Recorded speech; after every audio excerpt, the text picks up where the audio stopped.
A dungeon as reviled as it is revered. It could only come from first edition. A dungeon made to challenge the invincible character. Step back into the dark ages of the 1970s as today we review the appropriately named Tomb of Horrors.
Hey everybody, and welcome to Infinite Realms.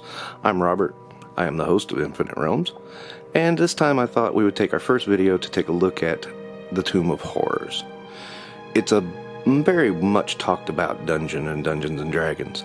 It played a big part in the book Ready Player One, and it was created at a time when D&D was not exactly player friendly, to say the least. Now, a lot of people take that statement as an oversimplification of the DM versus the player, or blah, blah. No, I wouldn't say it that way. It was meant to be challenging to the players.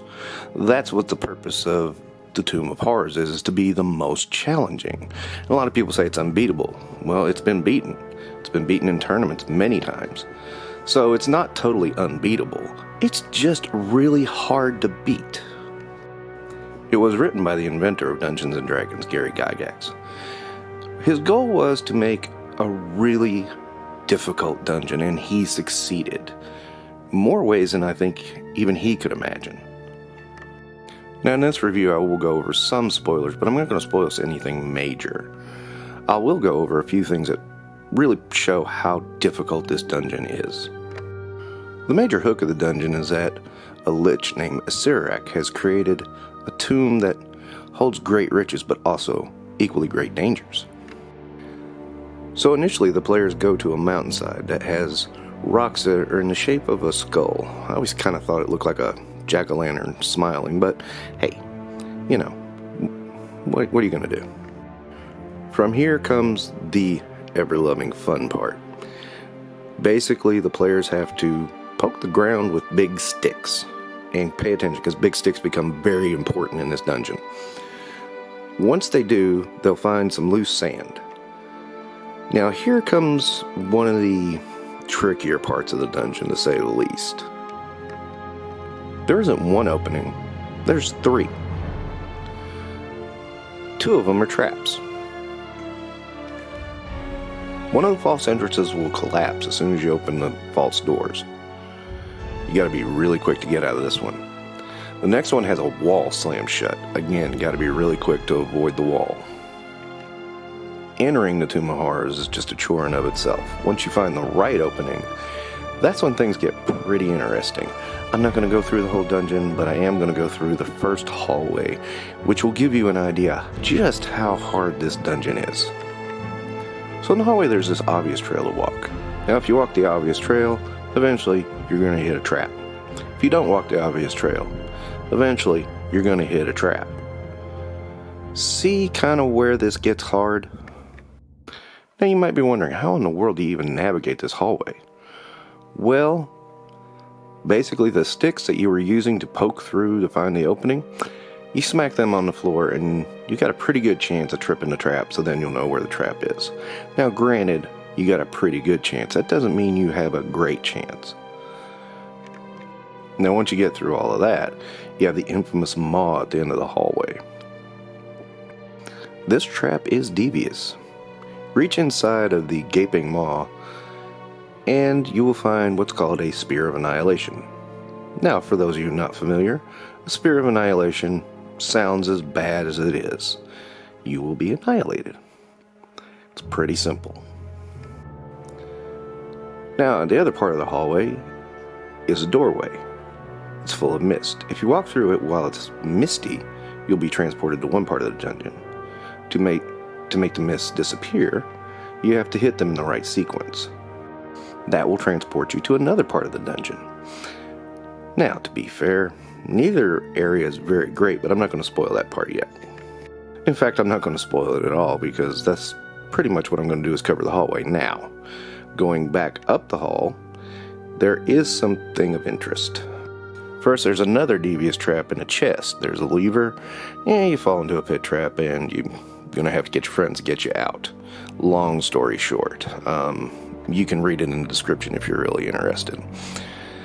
Then, on the frescoes on the wall, if you can solve the riddle, you can scratch away and find a secret door. That is the true entrance of the dungeon. That is just the first room. Now, there's a lot of other famous traps in this dungeon, like the Sirens Cave and the Juggernaut. I'm not going to really get into those, but those are nasty. And a lot of time, players who aren't used to these types of dungeons will get really upset about things in these dungeons. Keeping in mind, 1st edition was a completely different animal than what we're playing now with 5th edition. It was an edition that had instant death traps, and that was purposeful. That was a challenge. How do you get past them? How do you use your wits to get around something that seems impossible and can kill you instantly? The point is, this dungeon has the reputation of being the deadliest dungeon for a reason. It's hard. It's plain and simple, it's hard. It's also great. I mean, you really throw this at somebody, at some players, and they really don't know what to think. I've played it several times, both as DM and player. Me and a friend of mine have made a joke about, it's funny how many characters we've lost in that dungeon. He's lost 5, I've lost 6, so there you go.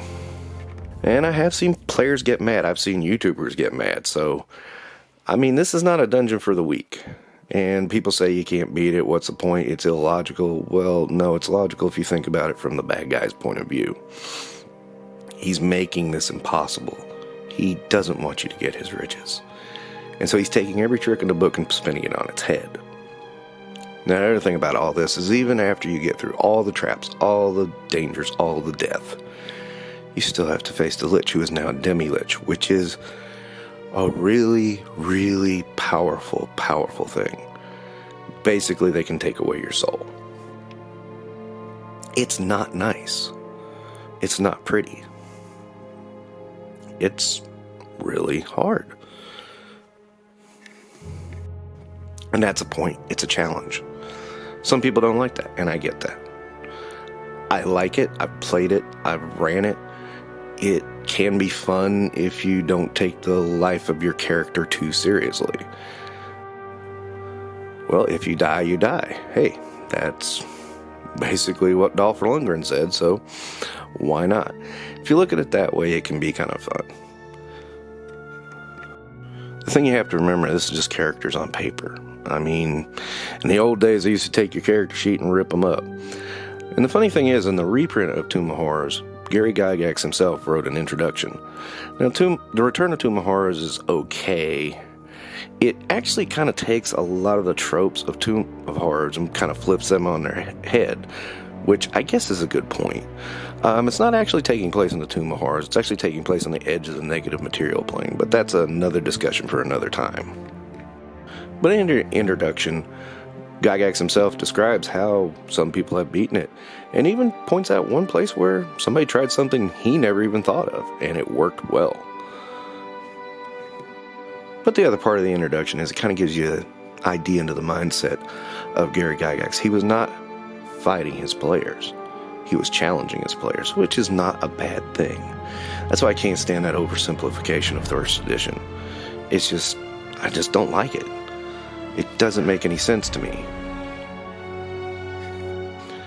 And I don't know, I suppose it's the way the game's played now, and the way the game's done, maybe, I don't know. I do feel like 5th edition is a lot easier than 1st edition. 1st edition had a whole lot of challenges that I couldn't see going well in a 5th edition game. However, it is an interesting thing to look at the past and see how it was. Keep in mind, this came about at the time right before Space Invaders, when the whole point of the game is you can't win. That was the point of the game. It was a different thought process in game playing. So a challenge that is an insta-kill isn't that big a deal. I mean, it should be an insta-kill because the people who are making these things are trying to kill you. But time is time, and that is it is. For what it was at its time, I give this 5 freaking stars. For what it is now, I give it 5 friggin' stars. This is a great dungeon. It is not the greatest dungeon ever made, but it is definitely the hardest dungeon ever made. Thank you. I hope you've enjoyed this. Have a great time with the Tomb of Horrors.